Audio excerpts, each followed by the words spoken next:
Praise the Lord sisters and brothers. Sister Kathleen sister opening prayer చేయండి. Okay brother, thank you brother. Praise the Lord. Brother sisters అందరికీ praise the Lord. మనం ప్రార్థించుకుందాము. స్తోత్రం నైనా పరిశుద్ధుడా, మహిమోన్నతుడా, సర్వశక్తి మంతుడా, జీవంగల ప్రభువా తండ్రి నీకే స్తోత్రము నైనా. నిన్న నేంతరం ఏకరీతిగా ఉన్న తండ్రి నీకే వందనాలు ప్రభా. అబ్రహాం ఇస్సాకు యాకోబుల దేవా నా దేవా నీకే వందనాలు ప్రభా. ఇచ్చిన సమయం బట్టి దినం బట్టి నీకే వందనాలు యేసు ప్రభా. దేవ పొద్దు నుంచి రాత్రి వాళ్ళు మమ్మల్ని ఎంతగానో కాచి కాపాడినారు ప్రభా. భద్రపరిచిన దేవా నీకే స్తోత్రంలో లెక్కలేని వందనాలు ప్రభా. దేవ సాయంకాలం యేసు ప్రభా మా మధ్యలో ఉన్న ప్రభా అందరు బట్టి నీకు వందనాలు యేసు ప్రభా. మేము చిన్న మంది కూడిన ప్రభా, ఇద్దరు ముగ్గురు నా వంట అక్కడ ఉంటాన్నారు ప్రభా. మా మధ్యలో ఉన్న దేవా నీకే స్తోత్రంలో లెక్కలేని వందనాలు యేసు ప్రభా. ఈ సాయంకాలంలో యేసు ప్రభా మాకు తోడైనో ప్రభా, అందరు బట్టి నీకు వందనాలు. జీవంగల మహిమగల దేవానికి వందనాలు యేసు ప్రభా. రానబిడ్డ తొందరగా నడిపించి వాళ్ళకున్న ఆటంకాలను తొలగించండి. వచ్చిన ప్రతి ఒక్క బిడ్డన ఆశీర్వాదాలు పొందురుగాక, నిండైన దీవెనలు పొందురుగాక దేవా. గొప్ప విజయాన్ని మీరు దయచేయండి దేవా. నీకే స్తోత్రంలో చెల్లిసిన ప్రతి ఒక్క ఆటంకాలను తొలగించండి. ఇచ్చిన ఈ అవకాశం బట్టి నీకే స్తోత్రంలోనైనా మాతో యేసు ప్రభా ప్రతిదినం మీరు మాతో మాట్లాడుతున్న విధానాన్ని బట్టి నీకే వందనాలు యేసు ప్రభా. వాక్యానుసారంగా మేము జీవించి లోపల జీవితం మాకు దయచేయండి దేవా. ఇంకా అతి పరిశుద్ధంగా మేము జీవించాలా దేవా. మాలో ఎటువంటి పాపం లేకుండా మమ్మల్ని ఇంకా పరిశుద్ధపరచండి దేవా. నీ రక్తంతో కడగండి, ఇంకా పరిశుద్ధపరచండి తండ్రి. నీకే వందనాలు. జీవంగల మహిమగల దేవా నీకే వందనాలు దేవా. నీ రాకడ సమీపం ఉంది నాయన, అతి త్వరలో ఉన్నారు ప్రభా. మరి అనేక ఆత్మలు ఇంకా నీ సంధికి నడిపింపబడాలా దేవా. మీరే సహాయం చేయండి, ఆటంకాలను తొలగించండి. ఇచ్చిన ధన్యతను బట్టి నీకే వందనాలు ప్రభా. ఎంతమందికి లేదో ధన్యత వాళ్ళకు కూడా కలగచేయమని ప్రార్థిస్తున్నాం దేవా. నీకే వందనాలు. మహిమగల దేవా నీకే స్తోత్రంలోనైనా యేసు ప్రభా. నీకే స్తోత్రం. పాటల ధర మీరు మైపొందండి. వాక్యం చేత మీరు మాతో మాట్లాడండి దేవా. మమ్మల్ని బలపరచండి దేవా. నీ వాక్యం చేత యేసు ప్రభా, యేసు ప్రభా మేము పరిశుద్ధంగా అలంకరింపబడాలా దేవా. వాక్యం చేత దేవా మీరే కార్యం జరిగించండి, ఆటంకాలను తొలగించి మాలో యేసు ప్రభా ప్రతి ఒక్క పాపం నుంచి విడుదల మాకు దయచేయండి దేవా. నీ వాక్యం చేత శుద్ధీకరింపబడును గాక మా హృదయాలని యేసు ప్రభా. మమ్మల్ని ఇంకా బలపరచండి దేవా. యేసు ప్రభా వింటడమే కానీ దాని ప్రకారంగా జీవించలేకపోతున్నాం నాయన తండ్రి. నీకే వందనాలు. మేము జీవించేటకు శక్తి మాకు దయచేయండి, ఆటంకాలను తొలగించండి. నీ పరిశుద్ధాత్మ నడిపింపు మాకు దయచేయండి. ఇంకా మమ్మల్ని బలపరచమని ప్రార్థిస్తున్నాం దేవా. జీవంగల మహిమగల దేవానికే వందనాలు. నీ రాకడ యేసు ప్రభా, నీ యేసు ప్రభావం త్వరగా ఉంది కనుక ప్రభా మేము సిద్ధపడి అనేక మంది సిద్ధంగా తయారు చేయాలా. నీ సంధికి తీసుకొని మేము రావాలా ప్రభా. మీరే కార్యం జరిగించండి. మరి కుటుంబాలు మారుకున్నాయి ప్రభా, ఆ కుటుంబాలు కూడా మారు మనసు పొందును గాక యేసు ప్రభా. సైతం శక్తులు విడుదల దయచేయండి. ప్రతి ఒక్క కుటుంబం కూడా బంధకాలు కట్టని విరగొట్టి యేసు ప్రభా ప్రతి ఒక్క స్వస్థత విడుదల కలగచేసి సమాధానం దయచేసి నీ సంధికి నడిపించి గొప్ప విజయాన్ని దయచేసి వాక్యం చేత మీరు మాతో మాట్లాడండి ప్రభా. యేసు ప్రభా మాకు తోడే నడిపించి విజయాన్ని మీరు దయచేసి ప్రతి ఒక్క ఘనత మహిమ నీకే చెల్లిస్తూ నజరేయుడైన యేసుక్రీస్తు మడి వేడుకుంటున్నాం తండ్రి. ఆమేన్. ఆమేన్. Thank you sister. మన మధ్యలో శాంతమ్మ సిస్టర్ పాట పాడతారు, దాని తర్వాత వాక్యం చూసుకుందాం.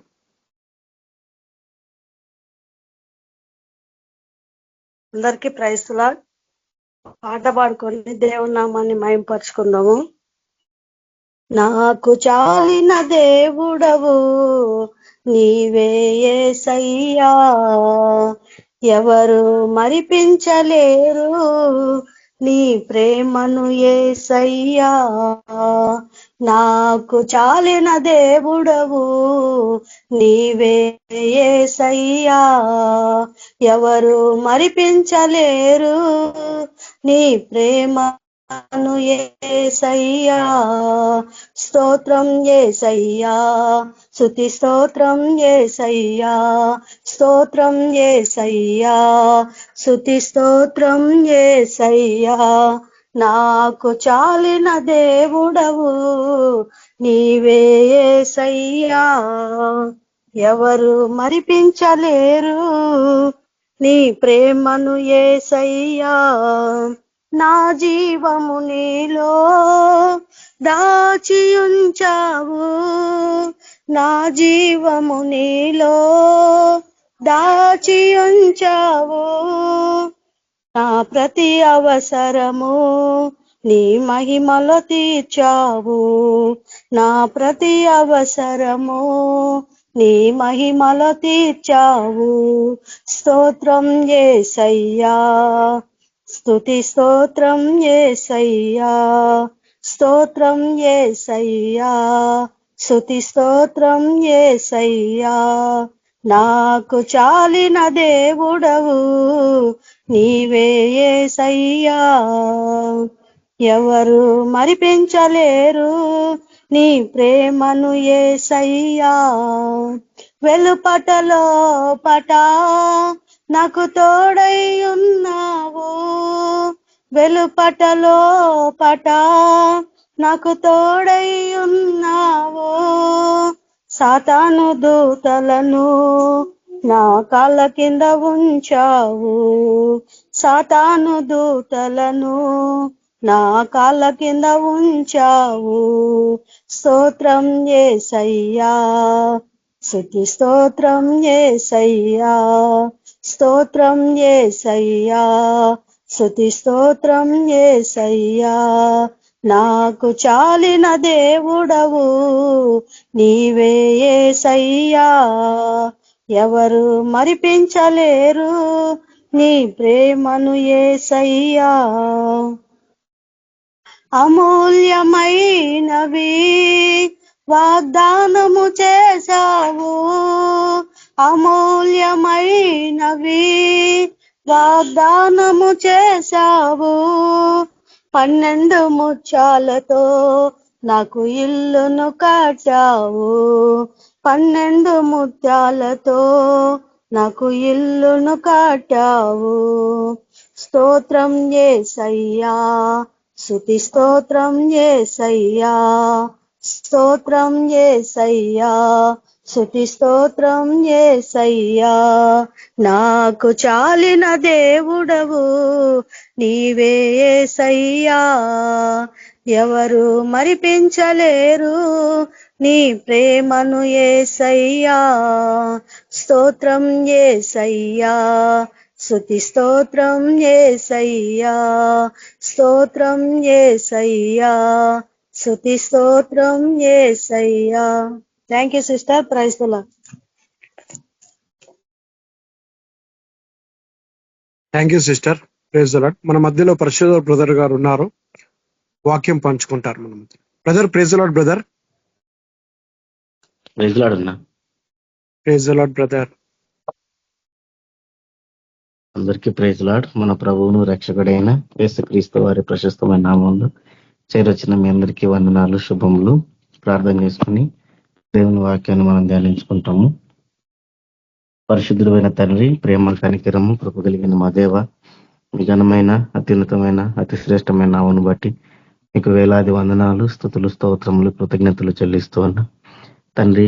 గడిచిన కాలం అంతా ప్రభా మీ కృపలో కాచి కాపాడి భద్రపరిచి రాత్రికాల సమయంలో ఈ రీతిగా నా తండ్రి నీ సన్నిధిలో నీకు చేరి రావడానికి మీరు కృప చూపించినందుకు వేలాది వందనాలు చెల్లిస్తా ఉన్నాను. ఇంతవరకు తండ్రి ఆరాధనలో సహాయపడుతూ వచ్చినారు ఆ ప్రభా, పాటల ద్వారా మహిమ పొందారని నమ్ముతున్నాం. సమయంలో నీ వాక్యాన్ని మేము ధ్యానించబోతుంటుండగా సహాయం చేయండి, దయ చూపించండి. ఇదన్న తండ్రి, నేను ఈ సమయంలో నీ పక్షంగా నేను నిలబడుతుంటున్నాను ప్రభా, జ్ఞాపకం చేసుకోనండి. నేను మిసిలో చాటున మరుగుపరచండి, మీ ఆత్మచేత నింపండి. ఆ నోటిని మీ బుర్రగా వాడుకొని మీరే మాట్లాడమని ప్రార్థన చేస్తున్నాను. నా తండ్రి, నా సమస్త ప్రవర్తన అంతటి ఎందు ప్రభా నీ అధికారాన్ని ఒప్పుకుంటున్నాను. నా సొంత ఆలోచనలు, నా సొంత తలంపులు, ఆయన నా సొంత జ్ఞానం అంతటిని ప్రభా మీరు దూరపరచండి సంపూర్ణంగా. నా తండ్రి నీకు అప్పచెప్పుకుంటున్నానైనా నాలో ఉండి మా అందరితో మీరు మాట్లాడమని మహింపదమని ప్రార్థన చేస్తాను. వచ్చిన మీ బిడ్డలను బట్టి వందనాలు. ఇంకా రావాల్సిన వారిని తండ్రి త్వరపెట్టి నడిపించమని సన్నిధిలో ప్రార్థన చేస్తాం. ఇక నా ప్రభు ముందున్న సమయం అంతా కూడా మాకు దీనకరంగా ఆశీర్వాదకరంగా చేయమని యేసుక్రీస్తు పరిశుద్ధ నామంలో ప్రార్థించి వేడుకుంటున్నాం తండ్రి, ఆమేన్. రోజు మనం మత్తయి సువార్త 18వ అధ్యాయం నుంచి దేవుని వాక్యాన్ని ధ్యానించుకుంటాము. ప్రాముఖ్యంగా మన ప్రభు అయిన యేసుక్రీస్తు వారి లోకంలో ఉన్నప్పుడు ఆయన బోధించడం మొదలుపెట్టిన తర్వాత ఆయన శిష్యులకు కానీ ఆయన బోధ వినే ప్రతి ఒక్కరికి కూడా ఆయన అనేక మార్లు అనేకమైన విషయాల్లో జాగ్రత్త అని చెప్పడం మనం చూస్తూ ఉంటాం. ఎందుకనంటే మనకి ఇవ్వబడిన రక్షణ అనేది అది ఎంతో గొప్పది. ఎందుకనంటే ఈ లోకంలో మనం జీవించే జీవితము ఇది శాశ్వతమైన జీవితం కాదు. ఈ లోకంలో మనం ఉండేటువంటి నివాసము శాశ్వతమైన నివాసం కాదు. ఈ లోకమే మనది కాదు. ఈ లోకమే మనకి శాశ్వతమైనది కాదు. ఈ లోకం మనకు తాత్కాలికమైనది. మన నిజమైన పౌరస్థితి పరలోకంలో ఉంది. మన నిజ జీవితము పరలోకంలో ఉంది. మనం యుగయుగాలు బతకాల్సింది, మన యుగయుగాలు జీవించాల్సింది ప్రభువుతో, ప్రభు సన్నిధిలో. ఈ లోకంలో మనం కేవలం యాత్రికులము, పరదేశులు వంటి వారు. కాబట్టి ఈ లోకపు జీవితము ఎంతో గొప్ప శ్రేష్టమైన జీవితానికి, లేదంటే ప్రభు అనుగ్రహించే గొప్ప ఆ మహిమతో కూడుకున్నటువంటి ఆ జీవితానికి ఈ లోకంలో ఉన్నటువంటి ఈ జీవితం అనేది ఒక ఎంట్రీ లాంటిది, ఒక గేట్వే లాంటిది. కాబట్టి ఈ లోకంలోని జీవితం అనుభవించిన తర్వాతనే అందులోనికి మనం ప్రవేశం ఉంది. ఈ లోకంలో జీవించిన మన జీవితం మంచిదైతే పరలోక ప్రవేశం ఉంటుంది. లేదు మనం నిర్లక్ష్యంగా జీవించిన వారమైతే పరలోక ప్రవేశం మనకి కలగకపోవచ్చు. కాబట్టి యేసుక్రీస్తు ప్రభువారు అనేక పర్యాయాలు ఆయన బోధించినప్పుడు పరిసయ్యుల విషయంలోనైతేనేమి, శాస్త్రుల విషయంలోనైతేనేమి, వారి బోధల విషయంలోనైతేనేమి, అదే రీతిగా రక్షణను కాపాడుకునే విషయం అయితేనేమి, పాపం విషయం అయితేనేమి, అనేకమైన విషయాల్లో ప్రభువు శిష్యుల్ని హెచ్చరిస్తూ వచ్చాడు. ఆయన జాగ్రత్త పడమంటూ వచ్చాడు. ఎందుకంటే ఈ దేవుడిచ్చిన రక్షణ గొప్పది. ఆ రక్షణను మనం కాపాడుకోవాలి. జాగ్రత్తలు అనేవి ప్రభు మనకు తెలియజేస్తూ వచ్చాడు. ఆ జాగ్రత్తల్లో ఒక జాగ్రత్తనే మనం ఈరోజు దేవుని వాక్యంలో ధ్యానిస్తాం. ఎప్పుడైనా సరే మనకి జాగ్రత్తలు అనేవి ఎంతో ప్రాముఖ్యం. ఉదాహరణకు ఒక అడవిలోనికి మనం వెళ్తున్నాం అనుకోండి. ఆ అడవిలోనికి వెళ్తున్నప్పుడు అక్కడ మనల్ని అలో చేసే వాళ్ళు దాని యొక్క మ్యాప్ను చూపిస్తారు. ఎక్కడ గొంతు ఉంది, ఎక్కడ ఏముండొచ్చు అనేది ఒక మ్యాప్ అనేది ఉంటది. అందులో కొన్ని గైడ్ లైన్స్ రాయబడతాయి. ఇక్కడికి వెళ్ళకూడదు, ఇక్కడికి వెళ్ళకూడదు, లేదంటే ఇది రిస్ట్రిక్టెడ్ ఏరియా అని ఇలాంటివి కొన్ని బోర్డ్స్ పెడతా ఉంటారు. ఆ జాగ్రత్తలు మనం చదివి, లేదంటే వాళ్ళు ఇచ్చే జాగ్రత్తలు చెబుతారో అవన్నీ తెలుసుకొని మంచిగా పోయినప్పుడు ఏదైనా కూడా చాలా సాఫీగానే ఉంటుంది, మంచిగానే ఉంటుంది. అలా కాకుండా వాళ్ళు జాగ్రత్తలు చెప్పినప్పుడు నిర్లక్ష్య పెట్టి, లేదంటే జాగ్రత్తలు మనం నిర్లక్ష్య పెట్టి ముందుకు సాగినాము అంటే ఎక్కడో ఒక చోట సమస్యలు చిక్కుకుంటాం, ఇబ్బందులు పడతాం, మనకి శ్రమలు తప్పవు అన్నట్టు. కాబట్టి అటువంటి జాగ్రత్తలే ఈరోజు మనం జ్ఞాపకం చేసుకోబోతున్నాం. ప్రభువైన యేసుక్రీస్తు వారు తన ఈ లోకంలో ఉన్నప్పుడు బోధించినటువంటి ఒక ప్రాముఖ్యమైన విషయాన్ని మనం జ్ఞాపకం చేసుకుంటాం. మత్తయి సువార్త 18వ అధ్యాయము మొదటి నుంచి మనం చూస్తే యేసుక్రీస్తు ప్రభు వారికి శిష్యులకు మధ్య ఒక సంభాషణ జరుగుతూ ఉంటది. శిష్యులు వచ్చి యేసు ప్రభువా, పరలోక రాజ్యంలో ఎవరు గొప్పవాళ్ళు అని అడుగుతారు. అయితే యేసుక్రీస్తు ప్రభు వారు ఆ చుట్టుపక్కల ఉన్న వారిలో ఒక చిన్న పిల్లని బయటకు తీసుకొని వచ్చి ఈ చిన్న బిడ్డను ఆయన ఎదుగు తీసుకుపోయి వాళ్ళ మధ్యలో నిలవబెట్టి, ఈ బిడ్డలాగా ఎవరైనా మార్పు చెందితేనే పరలోక రాజ్యంలో ప్రవేశిస్తారని నిశ్చయంగా చెబుతాడు. ఆ బిడ్డ వల్లే ఎవరైతే తను తగ్గించుకుంటారో వారు మాత్రమే పరలోక రాజ్యంలో చేరతారు, వాళ్ళే పరలోక రాజ్యంలో గొప్ప వాళ్ళు అవుతారని ప్రభువైన యేసుక్రీస్తు వారు చెప్పారు. ఆ తర్వాత 18వ అధ్యాయం 5వ వచనంలో అంటారు, మరియు ఇలాంటి ఒక బిడ్డను నా పేరిట చేర్చుకునేవాడు నన్ను చేర్చుకొనును అని చెబుతాడు. అంటే యేసుక్రీస్తు ప్రభువారు ఒక చిన్న బిడ్డను తీసుకొని వచ్చి ఈ బిడ్డలాగా తగ్గించుకునేవాడే పరలోక రాజ్యానికి వెళ్తాడు, అలా తగ్గించుకున్న వాళ్ళే పరలోక రాజ్యంలో గొప్ప వాళ్ళు అవుతారు, అలా తగ్గించుకున్న వాళ్ళే, అలాంటి బిడ్డల్ని చేర్చుకున్న వాళ్ళే ఈ చిన్న బిడ్డ లాంటి, అంటే యేసుక్రీస్తు ప్రభు అంటే మనస్తత్వాన్ని కలిగినటువంటి చిన్న బిడ్డలు అంటే మనస్తత్వాన్ని తగ్గింపు కలిగినటువంటి మనస్తత్వాన్ని కలిగినటువంటి వారిని చేర్చుకోవడము, ప్రభు అయిన యేసుక్రీస్తు వారిని చేర్చుకోవడమే అని మనకు తెలియజేస్తూ వచ్చాడు. 10వ వచనంలో ప్రాముఖ్యంగా అదే మత్తయి సువార్త 18వ అధ్యాయం 10వ వచనంలో ఒక ప్రాముఖ్యమైనటువంటి మాటని యేసుక్రీస్తు ప్రభువారు సెలవిస్తూ వచ్చారు. ఏంటంటే అది, ఈ చిన్నవారిలో ఒకనినైనను తృణీకరింపకుండా చూచుకోండి, వీరి దూతలు పరలోకమందున నా తండ్రి ముఖమును ఎల్లప్పుడూ పరలోకమందు చూచుచుందురని మీతో చెప్పుచున్నాను. ఆయన ప్రాముఖ్యంగా చెప్తున్న మాట ఏంటిదంటే, ఈ చిన్నవారిలో ఎవరినైనా తృణీకరించకుండా చూచుకొనుడి. ఈ చిన్నవాణిలో అంటే ఎవరైతే మార్పు చెందేది ఎవరు? ప్రభువైన యేసుక్రీస్తును అంగీకరించిన వారు. వాళ్ళు మార్పు చెందుతారు, తమను తాము తగ్గించుకుంటారు. యేసుక్రీస్తు ప్రభువుని ఎరిగిన వాళ్ళు తగ్గించుకుంటారు. అయితే ఈ చిన్న వారిలో ఒకరినైనా తృణీకరింపకుండా చూసుకోమన్నాడు. ఇది ప్రభు మనకిస్తున్నటువంటి హెచ్చరిక, ప్రభు మనకిస్తున్నటువంటి జాగ్రత్త. చిన్న బిడ్డలు ఎవరైతే చిన్నవారిలో ఒకరినైనాను అంటే దేవుని దగ్గరికి వచ్చి పశ్చాత్తాపడి మారుమనసు పొంది రక్షణ పొందిన వారు, లేదంటే మన సహోదరులు, సంఘస్థులు, వాళ్ళు ఎవరైనా కావచ్చు, ప్రభువైన యేసుక్రీస్తునందున్న వారు, వారిలో ఎవరిని కూడా ఒక్కనినైనాను అన్నాడు. అంటే ఎవరిని కూడా తృణీకరించకుండా చూసుకోండి. తృణీకరించడం అంటే ఏంటిది? నెగ్లెక్ట్ చేయడము, లేదంటే తక్కువగా చూడడము, అంత ప్రయారిటీ ఇవ్వకపోవడము, ఒక చిన్న చూపు చూడడము, ఇవే తృణీకరించడము అంటే. ఈ రీతిగా మనం ఎవరిని కూడా చూడొద్దు అనే విషయాన్ని జ్ఞాపకం చేస్తున్నాడు. ఎందుకనంటే వీరి దూతలు పరలోకమందున నా తండ్రి ముఖమును ఎల్లప్పుడూ పరలోకమందు చూచుచుందురని మీతో చెప్పుచున్నాను. అంటే రక్షణ పొందిన ప్రతి ఒక వ్యక్తి దగ్గర దేవుని దూతలు ఉంటారు. రక్షణ పొందిన ప్రతి వ్యక్తి దగ్గర దేవుని దూతలు ఉంటారు. అయితే ఆ దేవుని దూతలు ఎక్కడుంటారు అనంటే పరలోకంలో దేవుని ఎదుట ఉంటారు. ఆయన ముఖాన్ని ఎల్లప్పుడూ చూస్తూ ఉంటారు. అంటే ఇక్కడ మనకు తెలియజేయబడుతుంది ఏంటి అనంటే, ఎప్పుడైతే మనం ఎదుటి వారిని తక్కువ చేస్తామో అది ఎదుటి వ్యక్తిని మాత్రమే తక్కువ చేయటం కాదు, ఆయన పక్కన దూతలు ఉంటారు, వారిని తక్కువ చేసి చూడడం. ఆ దేవదూతలు ఎవరు అనంటే దేవుని సముఖంలో దేవుని ముఖాన్ని చూస్తూ దేవుని సన్నిధిలో నిలబడేటువంటి వారు.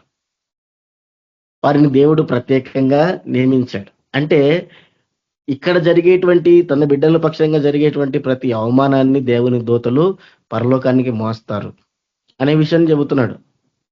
అంటే మనకు జాగ్రత్త పడాల్సిన విషయం ఏంటిది అంటే, ఇక్కడ దేవుని దూతలు ఉన్నారు, మనం ఒకరిని తృణీకరిస్తున్నాము, ఒకరిని తక్కువగా మాట్లాడుతున్నాము, లేదంటే ఒకరిని తక్కువగా చూస్తున్నాము అనేటువంటి అది ఎప్పుడైతే మనం చేస్తామో అది మనం వారిని మాత్రమే తృణీకరించినట్టు కాదు, వారి పక్కన దేవుని దూతలు ఉంటారు.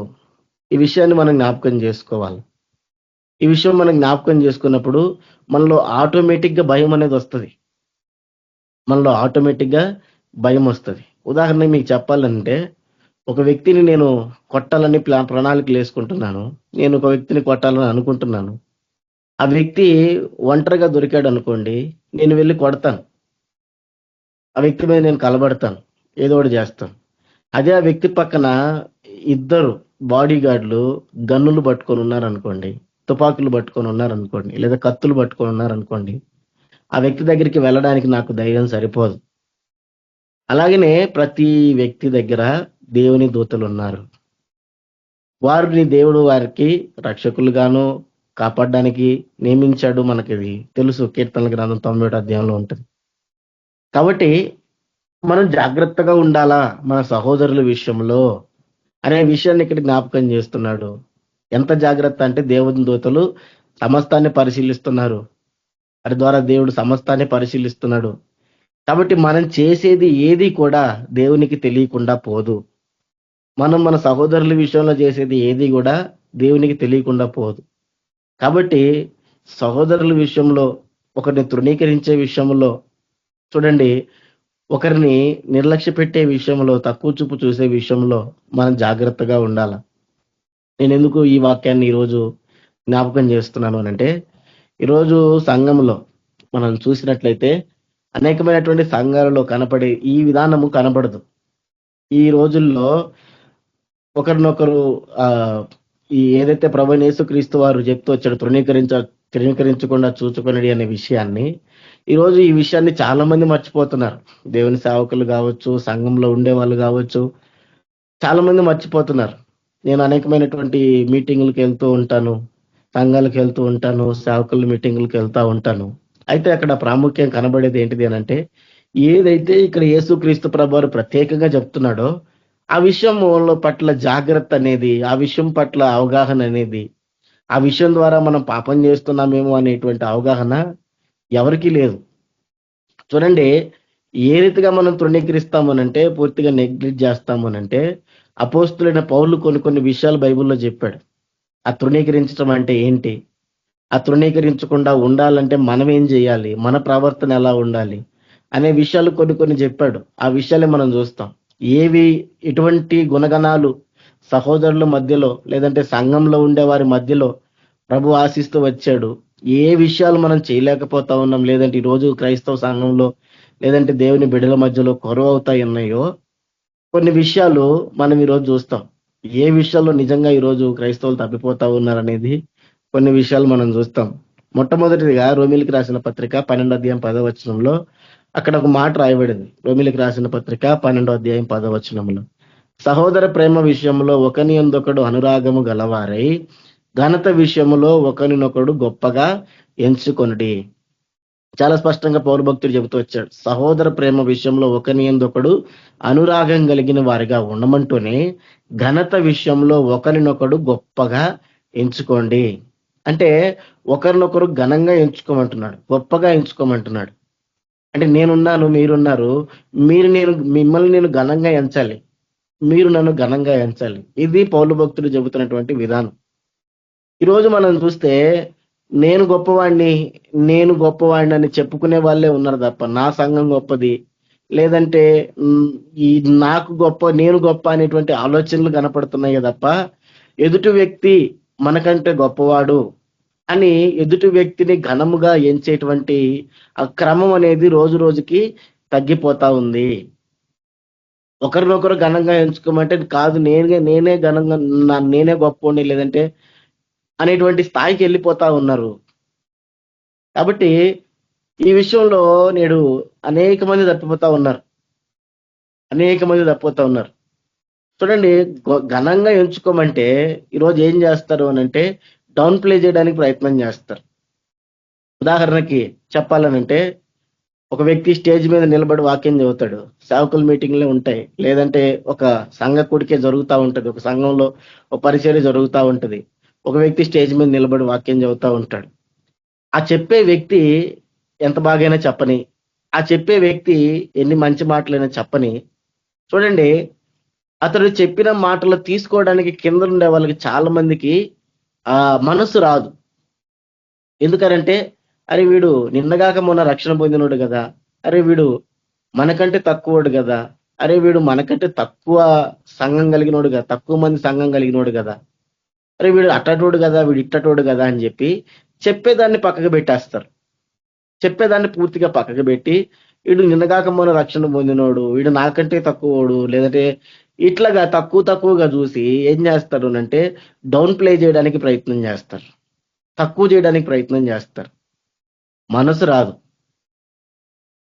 నిజమే, ఈ వ్యక్తి చెప్పేది నిజమే, ఈ వ్యక్తి నేను చెప్పలేని అంశాన్ని చెప్పాడు, లేదంటే ఈ వ్యక్తి నాలో ఉన్నటువంటి బలహీనతను చూపించాడు, లేదా ఈ వ్యక్తి ద్వారా దేవుడు నాతో మాట్లాడాడు అనేటువంటి ఒప్పుకోలుకి చాలా మంది రారు, అంత ఈజీగా రారు.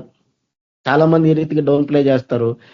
తెలిసిద్దే కదా చెప్తున్నాడు, ఏం కొత్తగా చెప్తున్నాడు అంటే వినేవాళ్ళు దేవుడు నాతో ఏం మాట్లాడుతున్నాడు, దేవుడు నాకు ఏ విషయాన్ని తెలియజేస్తున్నాడు, ఏ విషయంలో నన్ను పరిశీలించుకోమంటున్నాడు అనే విషయాన్ని పక్కన పెట్టేసి ఎప్పుడు తెలిసిందే కదా కొత్తగా ఏం చెప్తున్నాడు అని ఈ రీతిగా డౌన్ ప్లే చేస్తూ ఉంటారు, తగ్గిస్తూ ఉంటారు. అది కాదు ప్రభు ఇక్కడ జ్ఞాపకం చేస్తా ఉంటారు. కొంతమంది అయితే తగ్గించే ప్రయత్నం చేస్తారు, కొంతమంది అయితే బాగానే చెప్పాడులే అనేటువంటి మాట అంటా ఉంటారు. కానీ చూడండి, ఎప్పుడు మనం ఒకరినొకరు ఘనంగా ఎంచుకున్న వారం అనంటే చూడండి, ఇతను నాకంటే కూడా బాగా పడతాడు, లేదంటే ఇతను నాకంటే కూడా గొప్పవాడు, ఇతడు నాకంటే కూడా మంచి విశ్వాసం కలిగినటువంటి వాడు, ఇతను నాకంటే కూడా భక్తిపరుడు అని ఎప్పుడైతే ఒకరిని ఒకరు ఘనంగా ఎంచుకుంటామో, నాకంటే అన్న పదము ఎప్పుడైతే మనలో వస్తుందో, మన నోటెమిట వస్తుందో, అప్పుడు ఈ వాక్యాన్ని మనము నెరవేర్చిన వరం అవుతాం. నాకంటే అనే పదం రావాల నోటెమిటి నుంచి. నాకంటే అనే పదం ఎప్పుడైతే వస్తుందో ఎదుటి వారిని మనం ఘనంగా ఎంచినట్టు మనకన్నా కూడా. కానీ ఈ మాట అనేది చాలా సులభంగా నోటెమిట రాదు. క్రైస్తవ సేవకుల్లో కానీ, సంఘంలో ఉన్న వారిలో కానీ, మెజారిటీ మెంబర్స్ లో, అందరి గురించి నేను అనడం లేదు, మెజారిటీ మెంబర్స్ లో నాకంటే అనే పదము వినపడదు. కొంతమంది డౌన్ ప్లే చేస్తారు, కొంతమంది ఏదో నాకంటే అనే పదం వాడరు. కానీ ఎప్పుడైతే నాకంటే అనే పదం వాడతారో, నాకంటే ఇతను మంచివాడు అనొచ్చు, లేదంటే నాకంటే బాగా పరిచర్య చేస్తాడు అనొచ్చు. ఈ రీతిగా చూడండి, ఎప్పుడైతే చెప్తారో, ఘనంగా ఎంచుతారో, ఎదుటి వ్యక్తుల్ని గొప్పగా ఎంచుతారో, అప్పుడే చూడండి తృణీకరించకుండా ఉన్నటువంటి వారం అవుతాం. ఎదుటి వ్యక్తిని ఘనంగా ఎంచినప్పుడే ప్రభు మనతో మాట్లాడతాడు, మనకు అర్థమవుతుంది. ఎదుటి వ్యక్తి ఘనంగా లేడనుకోండి, ఆ వ్యక్తి చెప్పే మాటకి విలువ ఉండదు. నేను క్రైస్తవ సంఘాల్లో కానీ, ఈ దేవుని బిడ్డల దగ్గర కానీ గమనించిన విషయం ఏంటిది అనంటే, ఒక వ్యక్తి మన ఆలోచనల్లో కానీ, మన తలంపుల్లో కానీ, మన మైండ్లో ఆ వ్యక్తి చాలా ఉన్నతంగా మనం ఊహించుకున్నాం అనుకోండి, ఆ వ్యక్తి చాలా గొప్పోడని చెప్పి మనం ఊహించుకున్నాం అనుకోండి, ఆ వ్యక్తి ఏమీ చెప్పకపోయినా కూడా ఏదో చెప్పినట్టుగానే అనిపిస్తుంది, ఎంతో వాల్యుబుల్ గానే అనిపిస్తుంది. ఇది నేను బాగా నోటీస్ చేసిన విషయం. ఎందుకంటే ఆ వ్యక్తిని మనం మైండ్ లో బాగా గొప్పగా ఊహించుకుంటాం. ఆ వ్యక్తి మన మైండ్ లో ఎక్కడో ఉన్నత స్థాయిలో ఉంటారు. ఆ వ్యక్తులు ఏమి చెప్పకపోయినా కూడా ఏదో చెప్పినట్టుగా మనం ఫీల్ అవుతా ఉంటాం. అదే ఒక వ్యక్తిని డౌన్ ప్లే చేసి చూసామనుకోండి, ఈ వ్యక్తి ఏముందులేని తృణీకరించినాం అనుకోండి, ఏ పరిస్థితి ఎదురవుతుంది అని అంటే, ఆ వ్యక్తిని ఎంత గొప్ప విషయమైనా చెప్పని, ఎంత మంచి విషయమైనా చెప్పని, కానీ అది మైండ్కి ఎక్కదు, అది అర్థం కాదు, అది హృదయంలో నీకు పోదు, అది క్రియ చెయ్యదు. అది బూడిదలో పోసిన పన్నీర్ అంటాం కదా, అటువంటి పరిస్థితి అవుతుంది. అది ఎంత శ్రేష్టమైన మాట అయినా కానీ, ఎంత గొప్ప మాట అయినా కానీ, అది ఏదైనా కానీ చూడండి, అది బూడిదలోకి పోయినట్టే అవుతుంది, మట్టి పాలు అవుతుంది, వ్యర్థమైపోతుంది. క్రియ అనేది జరగదు, ఆ మాట అనేది హృదయంలో పని చేయదు. ఇది మన ఆత్మీయ జీవితాలకు కూడా ఒక రీతిగా ఎంతో ప్రమాదం. ఎందుకనంటే మనం కనుక చూస్తే దేవుని వాక్యంలో దేవుడు ఏమంటాడు, జ్ఞానుల్ని సిగ్గుపరచడానికి వెర్రివారిని ఎన్నుకున్నాను అంటాడు, బలవంతుల్ని సిగ్గుపరచడానికి బలహీనుల్ని ఎన్నుకున్నాను అంటాడు, తృణీకరించబడిన వారిని, నీచులైన వారిని ఎన్నుకున్నానని దేవుడు చెప్తాడు. నీచులైన వారిని, ఇలాంటి వారిని ఎన్నుకున్నానని దేవుడు చెప్తాడు. మరి అలాంటి వారు కనుక మనకి చెప్తే మనం వినలేని స్థితిలో ఉంటే, అలాంటి వారు చెప్పినప్పుడు వీళ్ళు చెప్తే మనం వినేది ఏంది లేనిటువంటి ఆలోచన మనం కలిగి ఉంటే, చూడండి, దేవుడు మాటను మనం హృదయంలోనికి తీసుకోలేం. ఇది దేవుని మాట, ఈ వ్యక్తి ద్వారా దేవుడు నాతో మాట్లాడుతున్నాడు అనే ఆలోచన మనకు కలగదు. ఏదో చెప్పాడు, టాలెంట్ ఉంది, చెప్పుకున్నాడు, వెళ్ళిపోయాడు అనేటువంటి ఆలోచనే ఉంటది తప్ప, ఏదో వాక్చాతుర్యంతో చెప్పాడని అనుకుంటామే తప్ప, ఏదో చెప్పాడని ఆలోచనలో ఉంటామే తప్ప, ఇది దేవుని మాట అనే విషయాన్ని గ్రహించలేం. అది మన ఆత్మీయ జీవితానికి కూడా ఎంతో ప్రమాదం. కాబట్టి ఎదుటి వ్యక్తి ఎవరైనా కానీ, వాళ్ళు ఎటువంటి వారైనా కానీ, ప్రభువుని నమ్మినారు, ప్రభువులో ఒకరినొకరు ఘనంగా ఎంచమన్నాడు. అది మనం చేయాల్సినటువంటి విషయం. అది ఒక రీతిగా వాక్యాన్ని నెరవేర్చినట్టు అవుతుంది. అది మనలో తగ్గింపు గుణాన్ని తీసుకొని వస్తుంది, దేవునికి తగినట్లుగా జీవింపజేస్తుంది. ఒకవేళ ఆ వ్యక్తిని గొప్పగా మనం ఎంచినాము అని అంటే, అతని ద్వారా దేవుడు మనతో మాట్లాడితే, ఆ మాటను మన జీవితంలో ఇంప్లిమెంట్ చేసుకుంటే ఇంకా దేవునికి దగ్గరగా ఉన్నటువంటి వారం అవుతాం. కాబట్టి సహోదరులను ఒకరి విషయంలో ఒకరు ఘనంగా ఎంచుకునే విషయంలో, గొప్పగా ఎంచుకునే విషయంలో మనం ముందుండాల. మనం ఎప్పుడు కూడా తృణీకరించే వారంగా ఉండొద్దు అనే విషయాన్ని ఇక్కడ మనం చూస్తా ఉన్నాం. అదే మాటని ఫిలిప్పీలకు రాసిన పత్రిక 2వ అధ్యాయము 3వ వచనంలో మనం చూస్తాం. సేమ్ ఇదివరకు మనం చూసిన మాటనే మరలా పౌలు భక్తుడు ఫిలిప్పీ సంఘానికి రాస్తూ చెబుతున్నాడు. ఫిలిప్పీలకు రాసిన పత్రిక 2వ అధ్యాయం 3-4 వచనాల్లో మనం చదివితే, కక్ష చేతనైనను వృధాతిశయము చేతనైనను ఏమీ చేయక వినయమైన మనస్సు గలవారై ఒకనికొకడు తనకంటే యోగ్యుడని ఎంచుచు మీలో ప్రతి వాడును తన సొంత కార్యములను మాత్రమే గాక ఇతరుల కార్యములను కూడా చూడవలెను. చాలా స్పష్టంగా చెబుతున్నటువంటి మాట ఏంటిదంటే, కక్ష చేతనైనను వృధాతిశయము చేతనైనను ఏమి కూడా చేయొద్దు. వినయ మనస్సు గలవారై ఒకనికొకడు తనకంటే యోగ్యుడని ఎంచమన్నాడు. ఇంతకేమో గొప్పగా ఎంచమన్నాడు, నాకంటే వాళ్ళు గొప్పోళ్ళు. ఇక్కడ ఎందుకు చెప్తున్నాడు, ఇక్కడ ఏం చెబుతున్నాడు, ఒకనికొకడు తనకంటే యోగ్యుడని ఎంచమన్నాడు. ఎందుకు ఈ పదం వాడాడు అనంటే, యోగ్యత. ఎందుకు ఈ యోగ్యత అనే విషయాన్ని ఆయన తీసుకుని వచ్చాడు అనంటే, ఈరోజు చాలా విషయాల్లో చాలా పరిస్థితుల్లో చూస్తాం సేమ్ ఇదే. వాళ్ళకెందుకు ఇచ్చారు, సంఘాల్లో కనుక చూస్తే వాళ్ళకెందుకు ఇచ్చారు, వాళ్ళకి ఏం యోగ్యత ఉంది, వాళ్ళు అట్టటోళ్ళు వీళ్ళు ఇట్టటోళ్ళని రకరకాలటువంటి పరిస్థితుల్లో జరుగుతూ ఉంటాయి, రకరకాల గొడవలు జరుగుతూ ఉంటాయి. యోగ్యతని ఎంచుతారు, ఏం క్వాలిఫికేషన్ ఉంది అతనికి. ఈ రోజుల్లో సంఘాల్లో అయితే ఇది మరీ దారుణంగా అయిపోయింది.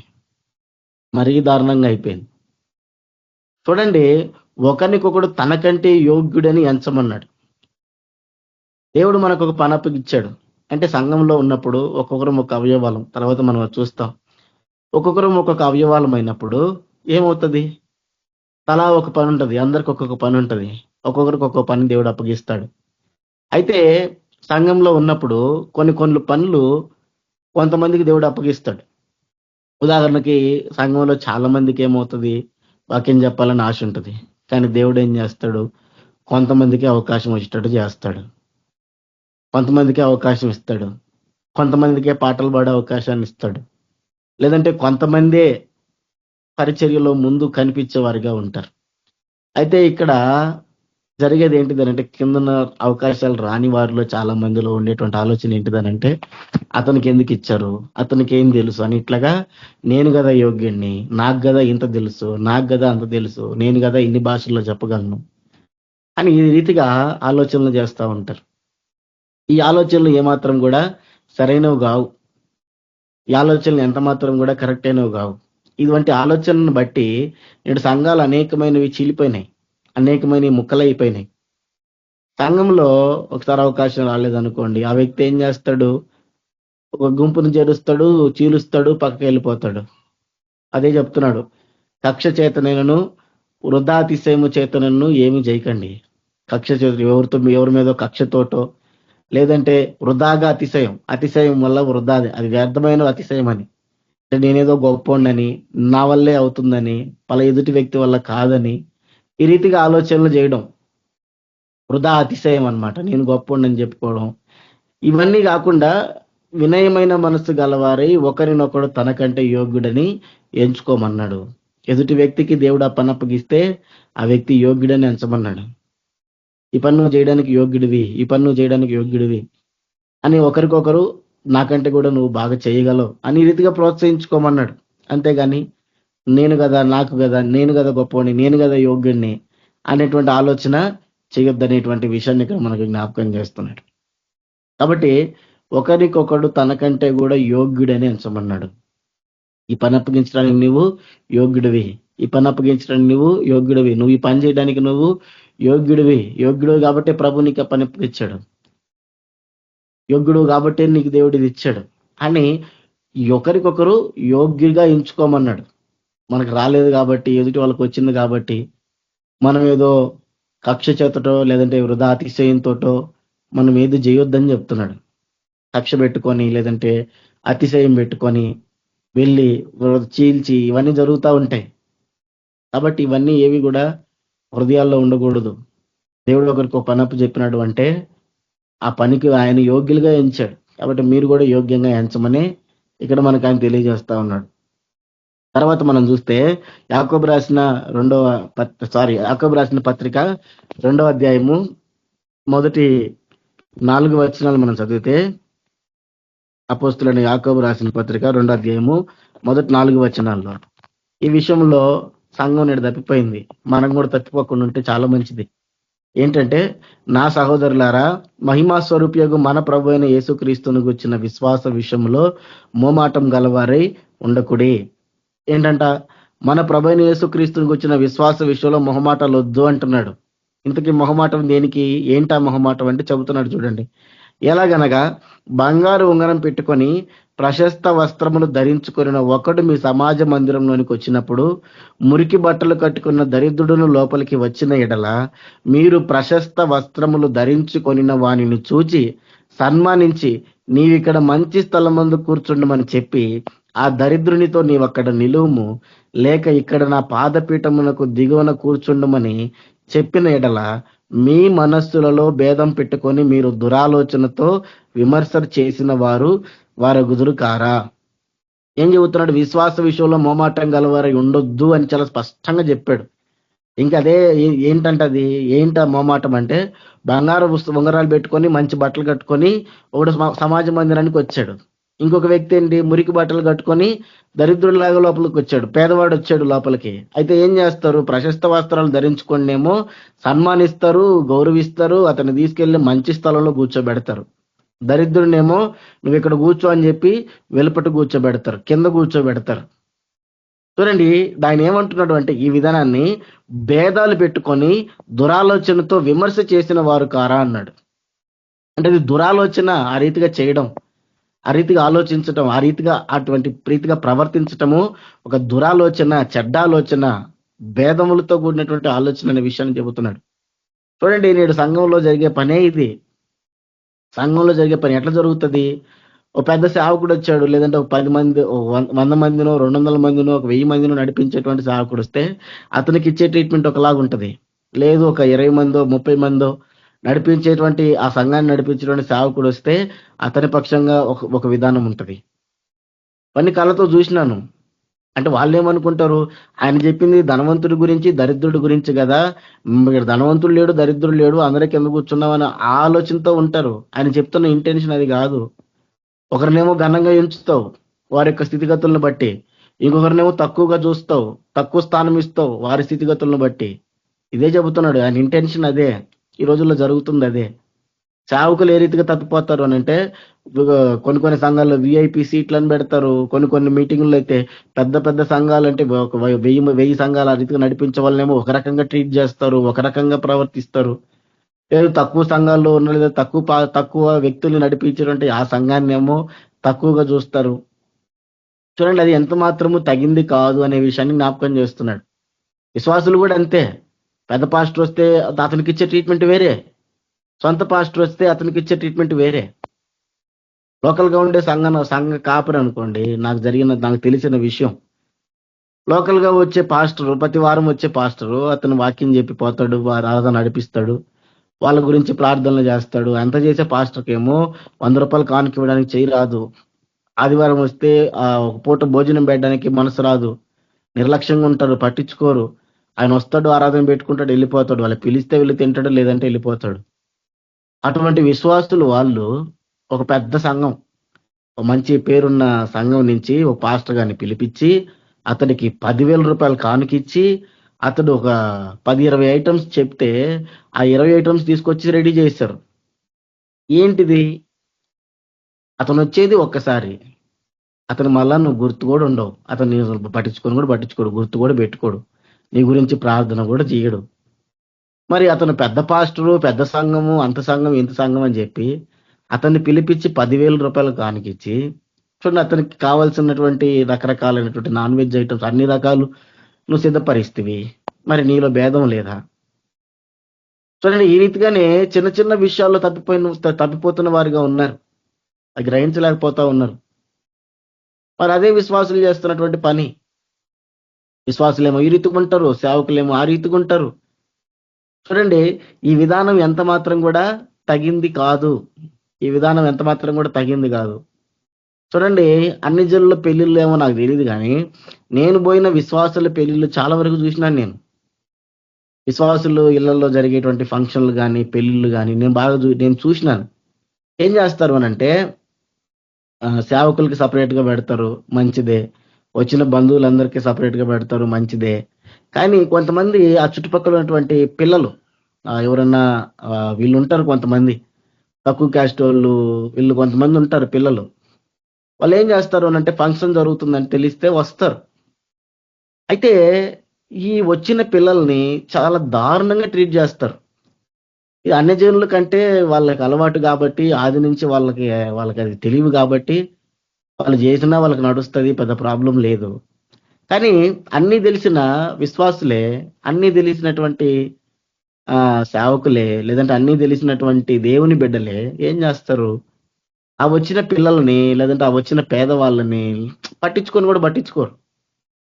ఎంతసేపు నా బంధువు తిన్నాడా, వచ్చిన సేవకుడు తిన్నాడా, అతనికి ఫ్రై పెట్టినామా, అతనికి బిర్యానీ పెట్టినామా, అతనికి స్వీట్ పెట్టినామా అని ఈ ఆలోచిస్తారు, వాళ్ళకి ప్రయారిటీ ఇస్తారు. కానీ నిజంగా యేసు ప్రభు వాళ్ళ దగ్గర కాదు, వీళ్ళ దగ్గర ఉన్నాడు. వాళ్ళకేమో ఇప్పుడు వచ్చిన బంధువులకో లేదంటే వచ్చిన సేవకులకో ఏమో 4-5 ముక్కలు వేస్తారు, పెద్ద పెద్ద ముక్కలు వేస్తారు. ఈ పేదోళ్ళకేమో ఒక ముక్క అర ముక్క వేసి సాళ్ళు అన్నట్టుగా పంపించేస్తారు. బహు దారుణమైన విషయం ఇది, నేను నా కళ్ళతో చూసినది. బహుదారుణమైన విషయం. చూడండి, మనం మన బంధువులకు పెట్టుకోకపోయినా నష్టమేమి లేదు. మనం ఇంటికి వచ్చిన సేవకులు పెట్టాలి కూడా. కానీ వీళ్ళు వచ్చినప్పుడు వీళ్ళకి సరైన ప్రాధాన్యత మనం ఇవ్వకపోతే ప్రభువును అవమానపరిచిన వారం అవుతాం.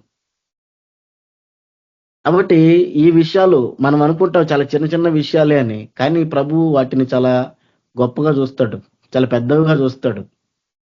మన నుంచి ఆశించేది ప్రభు ఇసుమంటివే, చిన్న చిన్నవే. బైబిల్ అంతా చదివితే మనకేం అక్కడ ఏమి పెద్ద రాకెట్ సైన్స్ ఏమి ఉండదు. ప్రభు ఎటువంటి వారుగా మనం ఉండాలి అనే విషయాన్ని జ్ఞాపకం చేస్తూ వస్తాడంతే. బైబిల్ ఆదికాండం మొదలుకొని ప్రకటన గ్రంథం వరకు మనం చదివితే ఆడ ఏమైనా ఉండని అల్టిమేట్ గా ఆయన కోరుకునేది ఏంటిది అంటే దీన హృదయం, తగ్గింపు మనసు, ప్రేమించేటువంటి గుణం, సమాధాన పడేటువంటి హృదయం, ఇవే కోరుకునేది.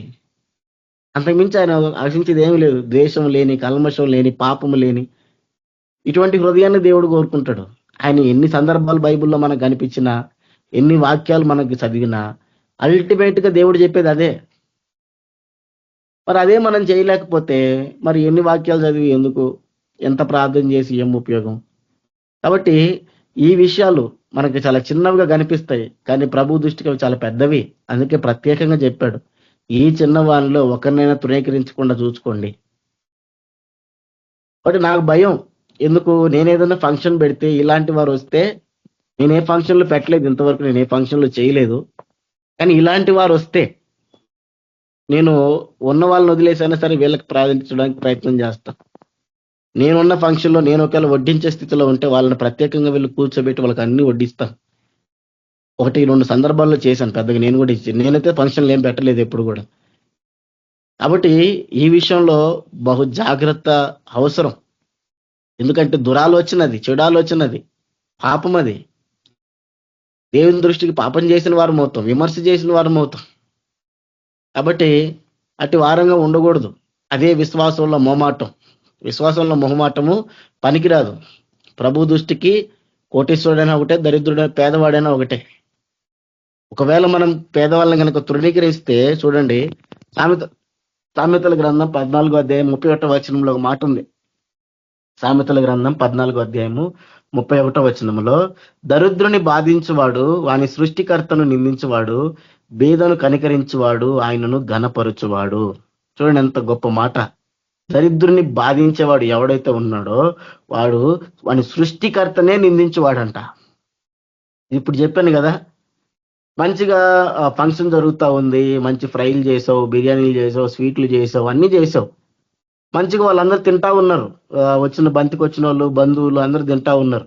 పాపం వీళ్ళు నుంచొని చూస్తా ఉన్నారు. వాళ్ళందరికేమో ఫ్రై పెట్టినావు, వాళ్ళందరికేమో బిర్యానీ పెట్టినావు, వాళ్ళందరికేమో స్వీట్లు అన్ని పెట్టినావు. వీళ్ళ దగ్గరికి వచ్చేళ్ళకి 1-2 పెట్టినావు అనుకో, వాళ్ళ తిన్నారు, నాకు ఇది లేదని నువ్వు బాధ పెట్టినావు అనుకో, చూడండి దేవుణ్ణి నిందించినట్టు. ఇది గుర్తుపెట్టుకోవాలా మనం, ఇది గుర్తుపెట్టుకోవాలా. ఇది వంటకి వడ్డింపుకే కాదు, అన్ని విషయాల్లో వర్తిస్తుంది. ఒకరిని ఒక రకంగా చూసి ఇంకొకరిని ఇంకొక రకంగా చూసినాము అని అంటే మనం ఖచ్చితంగా దేవుణ్ణి బాధ పెట్టిన వాళ్ళం, దేవుని నిందించిన వాళ్ళం అవుతాం. ఇదే దౌర్భాగ్యం. ఇటువంటి పనులే చేస్తూ ఉంటారు ఫంక్షన్లలో. వాళ్ళకేమో అన్ని వడ్డిస్తారు, వీళ్ళకేమో 1-2 పెట్టి పంపించేస్తారు. వాళ్ళేమో అవి ఇవన్నీ చూసేసి ఉంటారు. పాపం ఇవన్నీ పెట్టకపోతే చాలా దిగులుతో వెళ్ళిపోతారు. చూడండి, అటువంటి వారంగా ఉండకూడదు. దరిద్రుని బాధించేవాడు వాని సృష్టికర్తను నిందించేవాడు, దేవుణ్ణి నిందించేవాడు, బీదను కనికరించేవాడు ఆయనను ఘనపరచువాడు. చాలా స్పష్టంగా ఉంది. ఎవరైతే బీదలను కనికరిస్తారో దేవుణ్ణి గణపరుస్తారు. నిజంగా మనం గణపరచాలి, నిజంగా మనం దేవుణ్ణి గణపరచాలని అంటే చేయాల్సిన పనే ఇది, బీదల్ని కనికరించడం. నిజంగా దేవుడు గణపరచబడాలి, దేవుని ద్వారా నువ్వు గణపరచబడాలి. ఒకటే ఒక మార్గం ఇదే, బీదల్ని కనికరించడం. ఎంతో గొప్ప విషయం. మనం చాలా సింపుల్ గా తీసేసుకుంటాం. మన ఆరాధన దేవుడిని గణపరుస్తుంది లేదో నాకు తెలియదు. ఎందుకు మన హృదయాల్లో అంత కల్మషం ఉంటుంది. ఆరాధన దేవుడు స్వీకరిస్తాడో లేదో కూడా నాకు తెలియదు. మన ఆరాధన దేవుడు స్వీకరిస్తాడో లేదో నాకు తెలియదు. దాని ద్వారా ఆయన మహిమ పొందుతాడో లేదో నాకు తెలియదు. కానీ ఎప్పుడైతే నువ్వు బీదల్ని కనికరిస్తావో ఖచ్చితంగా దేవుడు గణపరచబడతాడు. కాబట్టి దేవుని గణపరచాలా అనే ఆశ ఉంటే చూడండి, ఉట్టి మాటతో గణపరచలేం, అది క్రియల్లో కూడా గణపడాలి. అదే ఆ యాకోబు రాసిన 2వ అధ్యాయము ఆ చివరి వరకు చదువుకుంటా పోతే అదే చదువుతాడు. విశ్వాసం లేని క్రియలు లేని విశ్వాసము మృతమైనదని తెలుసుకొని కోరుచున్నావా అంటాడు. ఎందుకు క్రియలు లేనప్పుడు విశ్వాసం? క్రియలు ఉండాలి విశ్వాసం ఉన్నప్పుడు అనే విషయాన్ని చెబుతాడు. ఆ సందర్భంలోనే కంటిన్యూషన్ గా చెబుతాడు. కాబట్టి విశ్వాస విషయంలో మొహమాటం పనికిరాదు. కాబట్టి ఈ విషయంలో నేడు చాలా మంది తప్పిపోతారు. ఎవరు? ధనవంతుల విషయంలో లేదంటే బేదల విషయంలోకి వచ్చేసరికి ధనవంతులనేమో ఘనంగా ఎంచుతారు, బేదలనేమో తక్కువగా ఎంచుతారు. చూడండి, ఈ పరిస్థితి ప్రతి చోట కనపడతా ఉంటది. అది సంఘం లెవెల్లో, పాస్టర్ లెవెల్లో జరుగుతుంది, విశ్వాసి లెవెల్లో జరుగుతుంది. తర్వాత ఈ ఫంక్షన్ లెవెల్లో రకరకాల పరిస్థితుల్లో జరుగుతూనే ఉంటది. అది నోటీస్ చేయరు. అయితే అక్కడే దేవుణ్ణి గణపరచాల్సిన చోట మనం గణపరచకుండా పోతాం. కరెక్ట్ గా దేవుణ్ణి గణపరచాల్సిన సమయం అదే. పెద్దవాళ్ళని ఎలా చూస్తామో చిన్నవాళ్ళని అంతే చూస్తాం. ధనవంతుల్ని ఎలా ట్రీట్ చేస్తామో పేదవాళ్ళని కూడా అలాగే ట్రీట్ చేస్తాం. మనకు భేదాలు లేవు అని చూపించగలిగితే ప్రభువుని గణపరిచినట్టు, మనం తృణీకరించినట్టు. ఇదొక సందర్భం. తర్వాత కొరింథీయులకు రాసిన మొదటి పత్రిక 12వ అధ్యాయము 22 నుంచి 26 వరకు చదివితే ఇక్కడ ఒక మాట ఉంది. కొరింథీయులకు రాసిన మొదటి పత్రిక 12వ అధ్యాయము 22వ వచనం నుంచి 27వ వచనం వరకు మనం చదివితే, అంతేకాదు శరీరం యొక్క అవయములలో ఏవి మరీ బలహీనములుగా కనబడునో అవి మరీ అవశ్యములే. శరీరంలో ఏ అవయవములు ఘనత లేనివని తలంతుమో ఆ అవయములను మరి ఎక్కువగా గణపరుచున్నాము. సుందరములు కాని మన అవయములకు ఎక్కువైన సౌందర్యం కలుగును, సుందరములైన మన అవయములకు ఎక్కువ సౌందర్యం అక్కర్లేదు. అయితే శరీరంలో వివాదము లేక అవయములు ఒకదానినొకటి ఏకముగా పరామర్శించలాగున దేవుడు తక్కువ దానికి ఎక్కువ ఘనత కలుగజేసి శరీరమును అమర్చి ఉన్నాడు. కాగా ఒక అవయవము శ్రమపడినప్పుడు అవయములన్నీ దానితో కూడా శ్రమపడును. ఒక అవయవం ఘనత పొందినప్పుడు అవయవములన్నీ దానితో కూడా సంతోషించును. అటువలే మీరు క్రీస్తు యొక్క శరీరం నుండి వేరువేరుగా అవయవములై ఉన్నారు. ఇక్కడేం చెబుతున్నాడు అంటే సేమ్ అదే కాన్సెప్ట్. మళ్ళీ శరీరం యొక్క అవయవములు ఏవి మరి బలహీనములుగా కనబడనో అవి మరీ అవశ్యములే. అంటే శరీరంలో ఏదైతే బలహీనంగా కనపడుతుందో అది చాలా ఇంపార్టెంట్ అంటున్నాడు. ఒక అవయవం ఏదన్నా బలహీనంగా కనపడితే ఆ అవయవమే ఇంపార్టెంట్. శరీరంలో ఏ అవయవము ఘనత లేనివని తలంతమో ఆ అవయములు మరి ఎక్కువగా గణపరుస్తున్నాం అన్నాడు. అంటే ఏ అవయములకైతే ఘనత లేదని ఆలోచించుకుంటామో ఆ అవయవములు మరింతగా గణపరచాలని చెబుతున్నాడు. ఎందుకని? శరీరంలో వివాదము లేక అవయములు ఒకదానినొకటి ఏకముగా పరామర్శించలాగున దేవుడు తక్కువ దానికి ఎక్కువ ఘనత కలుగజేసి శరీరం అమర్చున్నాడు. ఎందుకు చెప్తున్నాడు అంటే ఒక అవయవము శ్రమ పడితే అవయవములన్నీ దానితో కూడా శ్రమ పడుతుంది. ఒకటి బలహీనంగా ఉందనుకోండి, మిగతావన్నీ బలహీనమైపోతాయి. ఒకటి ఘనహీనంగా ఉన్నాయి అనుకోండి, ఘనత లేదు అనుకోండి, మిగతావన్నీ కూడా అలాగే అవుతాయి. అవయవము శ్రమ పడినప్పుడు అవయవములన్నీ దానితో కూడా శ్రమ పడును. ఒక అవయవం ఘనత పొందినప్పుడు అవయవములన్నీ కూడా సంతోషించును. ఇది ఎందుకు చెప్పాడు అనంటే సంఘంలో యేసుక్రీస్తు ప్రభు యొక్క శరీరంలో మనందరం కూడా వేరు వేరు అవయవాలు. ఇప్పుడు ఏమవుతుంది? వేరు అవయవములుగా మనం ఉన్నప్పుడు శరీరంలో ప్రతిదీ ఇంపార్టెంటే. ఏది ఇది వ్యర్థమైంది, ఇది తక్కువది, ఇది ఎక్కువదని ఏం లేదు. అయితే పైకి కనిపించేవి కొన్ని ఉంటాయి, కనిపించనివి కొన్ని ఉంటాయి. చూడండి, మనకు కనపడలేదు కాబట్టి అవి బలహీనమని కావు, అవి ఘనహీనమైనవి కావు. అవే ఇంకా ఎక్కువ ఇంపార్టెంట్ అనే విషయాన్ని చెబుతున్నాడు. అంటే ఇక్కడ ఈ సందర్భాన్ని ఎందుకు చెప్తూ వచ్చాడు అనంటే బయటికి కనిపించేవారు. మనకేం కనిపిస్తాయి? బయటకి చేతులు కనిపిస్తాయి, కాళ్ళు కనిపిస్తాయి. ఇవి చూడండి ఇంపార్టెంట్. కనిపిన అవయవాలు ఏంటివి? లోపల ఉండే గుండె, కిడ్నీలు, లివర్లు ఇవి కనిపించవు. అయితే ఆయన ఏం చెప్తున్నాడు అంటే బయట కనిపించేవి మేము గొప్పవి అనుకుంటున్నారు. లైక్ మనం ఉదాహరణలో ఈ లోక ప్రకారం చెప్పాలనంటే పైకి పాటలు పాడేవాళ్ళు, లేదంటే వాక్యాలు చెప్పేవాళ్ళు, వీళ్ళు గొప్ప వాళ్ళని ఎంచుకుంటున్నారు. లేదంటే చేపలు తీసేవాళ్ళు, చిమ్మేవాళ్ళు, లేదంటే ఇతరత్ర పనులు చేసేవాళ్ళు తక్కువ వాళ్ళు అనుకుంటున్నారు. ఆ ఒక్క సందర్భాన్ని బట్టి చెబుతున్నాడు. అలా ఏమి కాదు, అందరూ ఇంపార్టెంటే. అందరూ ఇంపార్టెంటే. ఒకరు గణపరచబడితే, ఒక అవయవం గణపరచబడితే అన్ని అవయవాలకు సంతోషము. ఒకటి శ్రమ పడితే అందరూ శ్రమ పడాలి. ఇదే చెప్తున్నాడు. నేను గొప్ప, నువ్వు తక్కువ అనేం లేదు. ఒకవేళ బలహీనమైంది ఏదైనా అవయవం ఉందనుకో, అదే ఇంపార్టెంట్. ముందు దాన్ని బాగు చేయాలి, లేదంటే అది శరీరం మొత్తాన్ని బలహీనపరుస్తుంది. అవునా కదా? మనకు హృదయంలో ఏదో ప్రాబ్లం ఉంది, హార్ట్ ప్రాబ్లం ఉంది, ముందు దాన్ని స్వస్థపరచాలి, దాన్ని బాగు చేయాలి. అది బాగుపడలేదు అనుకోండి, అది పోతే పోయింది అని అనుకున్నాం అనుకోండి, మొత్తం శరీరాన్ని చంపుతుంది అది. అలాగే సంఘం కూడా అంతే. ఒకరు బలహీనమైతే వాళ్ళు పనికిరారని కాదు, వాళ్ళు వ్యర్థులని కాదు. బలహీనమనో కనపడని వాళ్ళు అయితే కనపడని వాళ్ళు కదా అనేటువంటి ఆలోచన ఉండకూడదు. అందరూ సమానమే. వారిని మనం నిర్లక్ష్య పెట్టినాం అనుకోండి, వాళ్ళు కనుక బలహీనమైపోతే మనందరం బలహీనమైపోతాం. అదే చెప్తున్నాడు. కాబట్టి చూడండి, అన్ని అవయవాలు సమానమే. ఇంకా ప్రాముఖ్యంగా చెప్పాలనంటే ఏవైతే కనపడని అవయవాలు ఉంటాయో అవే గొప్పవని చెబుతున్నాడు అక్కడ. ఏవైతే ఘనహీనంగా ఉంటాయో అవే గొప్పవని చెబుతున్నాడు. వాటినే గణపరచాలని చెబుతున్నాడు. మీకు ఒక చిన్న ఉదాహరణ చెబుతాను అర్థం కావడం కోసం. నేను ఒక సందర్భంలో ఒక మీటింగ్కి వెళ్ళాను. నేను జస్ట్ వాక్యం మాత్రమే చెప్పాను, నేనేం చేయలేదు. నేను ఒక గంట సేపు అక్కడ నిలబడి వాక్యం మాత్రమే చెప్పాను. ఆ మీటింగ్ వచ్చి పెద్ద మీటింగ్. ఆ రోజు వాళ్ళు బైబిల్ క్విజులు అవి ఇవి ఏవేవో పెట్టారు చిన్నపిల్లలకి. అయితే బయట ఎంతో మంది కష్టపడుతున్నారు, వాళ్ళు వంటలు వండుతున్నారు. చాలా మంది వచ్చారు, వాళ్ళకు వంటలు సిద్ధపరుస్తున్నారు. పాపం వాళ్ళ పొయ్యి సెగన ఎండకి వంటలు చేస్తూ చెమటలు గారిపోతూ ఎంతో కష్టపడతా ఉన్నారు. ఇప్పుడు అందరూ వచ్చారు మీటింగ్ అని, అందరినీ ఖాళీ కడుపుతో పంపించలేరు. పాపం వాళ్ళ కోసం భోజనాలు సిద్ధపరుస్తున్నారు, ఎంతో కష్టపడుతున్నారు. నాదేముంది, నేను నిలబడి ఒక గంట సేపు వాక్యం చెప్పాను. అయితే ఆ వాక్యాలు చెప్పిన దానికి, ఆ బైబుల్ ప్రోగ్రామ్స్, మెమరీ వర్సెస్ అవి చెప్పిన దానికి ప్రైజులు ఇవ్వడం మొదలు పెట్టారు. చూడండి, ఆ బయట ఉన్న వాళ్ళని ఎవరు పట్టించుకోవాలి. వాళ్ళు కూడా ప్రవేశపడుతున్నారు, కష్టపడుతున్నారు, చాలా కష్టపడుతున్నారు. నిజంగా చెప్పాలనంటే నాకంటే కూడా ఎక్కువ కష్టపడ్డది వాళ్ళే. తర్వాత చాలా మంది వడ్డించేటప్పుడు లేదంటే తర్వాత కడిగేటప్పుడు వాళ్ళెంతో కష్టపడ్డారు, ప్రయాసపడ్డారు. మరి చూడండి, ఇప్పుడు ఆ ప్రైజులు ఇచ్చేటప్పుడు నన్ను పిలిచి నా చేత ఇప్పించాడు.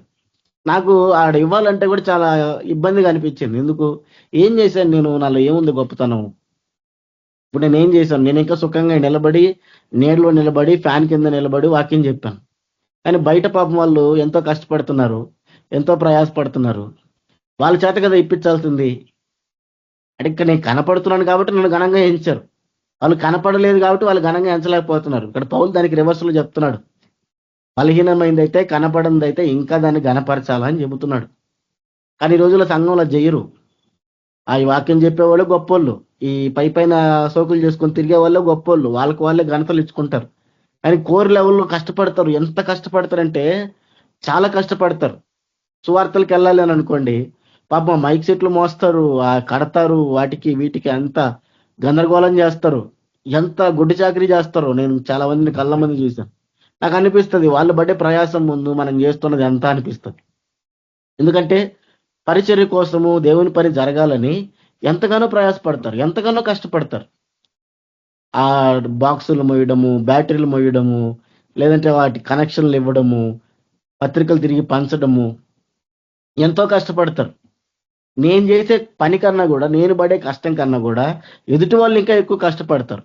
మళ్ళీ త్వరగా వాళ్ళకి గుర్తింపు ఉండదు, ఏముండదు. అని ఈ కనిపించే వాళ్ళే గణపరచబడతా ఉంటారు అన్నట్టు. కానీ ఇక్కడ ఆయన దానికి విరోధంగా చెబుతున్నాడు. ఏమనంటే, శరీరంలో ఏ అవయములు ఘనత లేనివని తలంతుమో ఆ అవయములను మరి ఎక్కువగా ఘనపరచుచున్నాము. ఏటికైతే ఘనత లేదు అని అనుకుంటామో వాటినే ఘనపరచాలి. సుందరము కాని అవయములకు ఎక్కువైన సౌందర్యం కలుగుతుందంట ఇంకా. కాబట్టి ఒకరు తక్కువ, ఒకరు ఎక్కువేమి కాదు, అందరూ సమానమే. ఇక్కడ ఏం చెబుతున్నాడు అనంటే, ఎవరైతే కనపడరో, ఎవరైతే ఘనత లేకుండా ఉంటారో వారిని ఘనపరచాలి అని చెబుతున్నాడు. ఎవరైతే కనిపించకుండా సహాయం చేస్తారో, కనిపించకుండా ముందుకు నడిపిస్తారో వారిని ఘనపరచాలి అని చెబుతున్నాడు. వీళ్ళు ఎవరికి కనపడరు, బయటికి ఎవరు కనపడరు. బయట కనిపించేది ఆ స్టేజ్ మీద నిలబడోళ్ళే కనిపిస్తారు, కానీ కింద ఎంతో మంది కష్టపడతారు. వాళ్ళు ఘనత పొందాలనే విషయాన్ని జ్ఞాపకం చేస్తున్నాడు. ఈ విధానము నేడు చాలా వరకు తగ్గిపోయింది. ఈ విధానంలో మనం ముందుకు సాగాలనే విషయాన్ని ప్రభు ఇక్కడ జ్ఞాపకం చేస్తాడు. ఆ కష్టపడే వాళ్ళని, వాళ్ళు కూడా పరిచర్య కోసమే కష్టపడుతున్నారు, వాళ్ళు కూడా పని కోసమే కష్టపడుతున్నారు. అయితే వాళ్ళు గుర్తించబడడం లేదు, వాళ్ళు తృణీకరించబడుతున్నారు. అట్లా తృణీకరించబడకూడదు, వాళ్ళు కూడా ఘనత పొందాలనే విషయమే ఇక్కడ పౌలు భక్తుల ద్వారా మనం తెలుసుకుంటా ఉన్నాం. చివరి మాట తెస్సలోనికీయులకు రాసిన మొదటి పత్రిక 5వ అధ్యాయము 11, 12, 13 వచనాల్లో. తెస్సలోనికీయులకు రాసిన మొదటి పత్రిక 5వ అధ్యాయం 11, 12, 13 వచనాల్లో, కాబట్టి మీరు ఇప్పుడు చేయుచున్నట్టుగానే ఒకరినొకడు ఆదరించి ఒకరినొకడు క్షేమాభివృద్ధి కలుగజేయుడి. మరియు సహోదరులారా, మీలో ప్రయాసపడుచు ప్రభునందు మీకు పై వారై ఉండి మీకు బుద్ధి చెప్పు వారిని మన్నన చేసి వారి పనిని బట్టి వారిని ప్రేమతో మిక్కిలి ఘనముగా ఎంచవలనని వేడుకొనుచున్నాము. మరియు ఒకరితోనొకడు సమాధానముగా ఉండుడి. ఇక్కడ ఇద్దరు చెప్పాడు ఏమని, మీరిప్పుడు చేయుచున్నట్టుగానే ఒకరినొకడు ఆదరించి ఒకరికొకడు క్షేమాభివృద్ధి కలుగుజేయుడి. ఒకరినొకరిని ఆదరించుకోమంటున్నాడు. నువ్వు బాధలో ఉంటే నేను ఆదరించాలా, నేను బాధలు ఉంటే మీరు ఆదరించాలా. ఇది విధానం. ఆదరించుకోవాలా, ఒకరికొకడు క్షేమాభివృద్ధి కలుగజేసుకోండి. ఒకరినొకరు క్షేమాభివృద్ధి కలుగజేసుకోమన్నాడు. క్షేమాభివృద్ధి అంటే ఏ రీతిగా?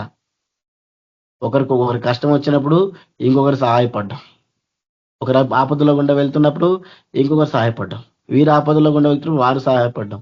ఈ రీతిగా ఒకరినొకరు ఆదరించుకుంటూ ఒకరికొకరు క్షేమాభివృద్ధి కలుగజేసుకోమని చెప్తూ వచ్చాడు. ఈ రీతిగా ఒకరినొకరు మనం ముందుకు సాగాల.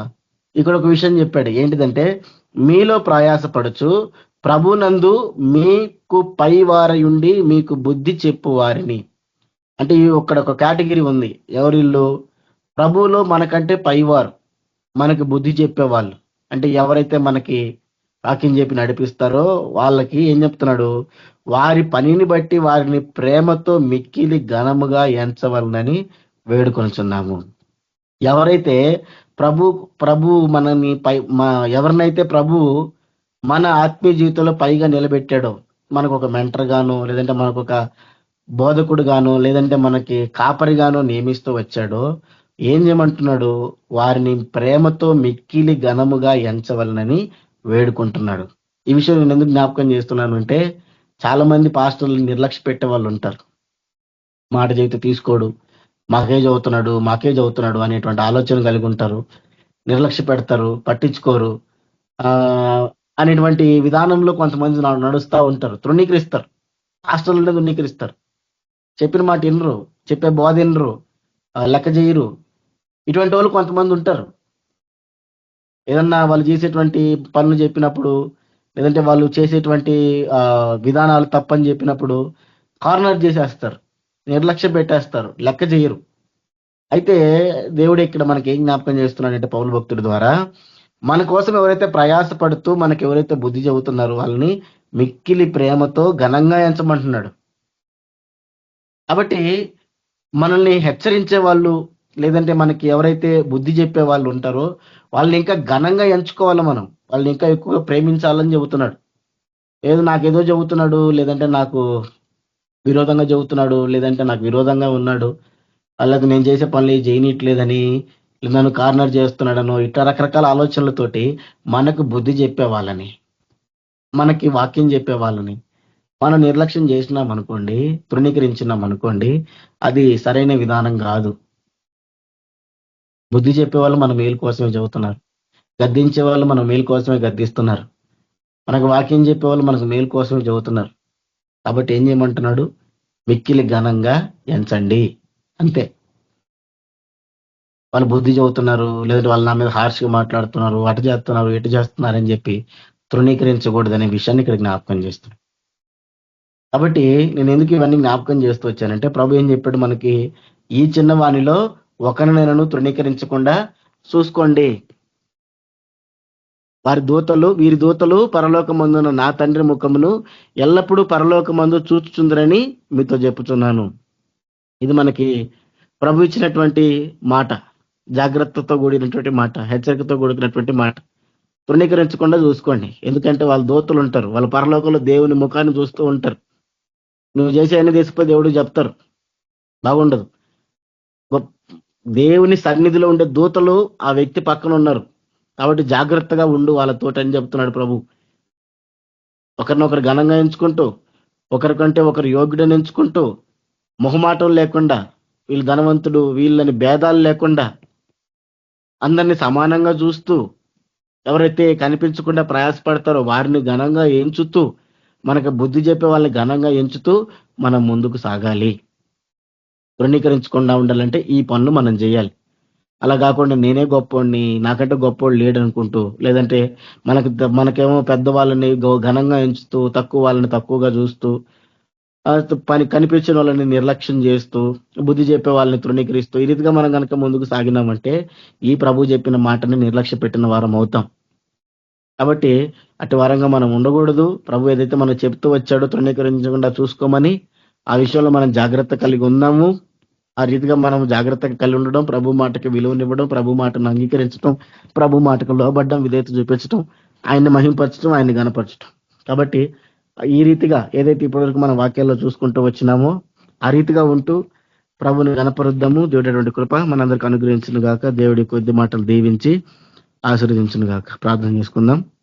పరిశుద్ధుడైన తండ్రి, ప్రేమ కలిగిన దేవా, మీకు వందనాలు, స్తోత్రాలనైనా. ఇంతవరకు ప్రభా మత్తయి సువార్త 18వ అధ్యాయం 10వ వచనం నుంచి మాతో మాట్లాడుతూ వచ్చారు. ఈ చిన్న వాళ్ళలో ఎవరిని కూడా తృణీకరించకుండా చూసుకోమన్నారు నైనా. నా తండ్రి ఘనత విషయంలో ఒకరికంటే ఒకరిని గొప్పగా ఎంచుకోమన్నారు. నా తండ్రి ఒకరినొకరు యోగ్యునిగా ఎంచుకోమన్నారు. నా తండ్రి మొహమాటం లేకుండా, భేదాలు లేకుండా ఉండమన్నారు. తండ్రి నాయన ఎవరైతే నా ప్రభా కనిపించకుండా పరిచయం చేస్తూ ఉంటారో వాళ్ళని ఘనంగా ఎంచమన్నారు. మాకు పైన బుద్ధి చెప్పే వాళ్ళని తండ్రి అయా మరెక్కువ ఘనంగా ఎంచమంటూ వచ్చారు. నా తండ్రి నాయన నీ బిడ్డలను నాయన నీ యందు విశ్వాసం ఉంచిన వాళ్ళని నా ప్రభు మా సహోదరులను తృణీకరించకుండా నాయన మీరు చెప్పిన క్రమంలో, మీరు చెప్పిన విధానంలో ముందుకు పోవడానికి, నేను గణపరచడానికి సహాయం చేయి నాయన. ప్రభు ఈ మాటలు ఆయన మీరు మీ వాక్యం నుంచి తెలియజేస్తూ వచ్చినారు నాయన తండ్రి. ఇవన్నీ కూడా నీ మాటలే ప్రభువా. ఈ మాటలకు మేము సంపూర్ణ విధేయత చూపించాలా. ఎట్టి పరిస్థితులను తండ్రి మమ్మల్ని మేము హెచ్చించుకోవద్దు. నా తండ్రి నాయన ఒకరిని తక్కువ చేయొద్దు. నా తండ్రి నా ప్రభా తృణీకరించొద్దు. నాయన ప్రభా భేదాలు చూపించొద్దు. నాయన ద్వేషాలు చూపించొద్దు. నా తండ్రి నాయన ప్రభా అందరితో సమాధానంగా ఉంటున్నాయన నీ ప్రభా నీ యొక్క పనిని మేము సంపూర్ణం చేయాలా. మీ చిత్తాన్ని మేము సంపూర్ణంగా నెరవేర్చాలా. మీ ఉద్దేశానికి నాయన మేము సంపూర్ణం చేయాలా. మీకు సంపూర్ణ విధేయత మేము కనబరచాలా ప్రభా. అటు వారంగా ఉండడానికి సహాయపడండి, దయ చూపించండి. గడిచిన కాలంలో తండ్రి ఈ విషయాల్లో మేము తప్పిపోయింటునైనా మమ్మల్ని క్షమించండి, మన్నించండి, కృప చూపించమని ఆయన చెప్పబడిన మాటలు మీరే నీరు కట్ట ఫలింప చేయమని వచ్చిన వారందరినీ కూడా ప్రభావ మీరు దీవించి ఆశీర్వదించమని సాయంత్రకాల సమయంలో నీ సన్నిధులు ఈ రీతి గడపడానికి ఇచ్చిన కృపకై వందనాలు, స్తోత్రాలు చెల్లిస్తూ యేసుక్రీస్తు నామములో ప్రార్థించి పెట్టుకుంటున్నాం తండ్రి. ఆమేన్. అందరికీ ప్రైజ్ లార్డ్. ఆమేన్.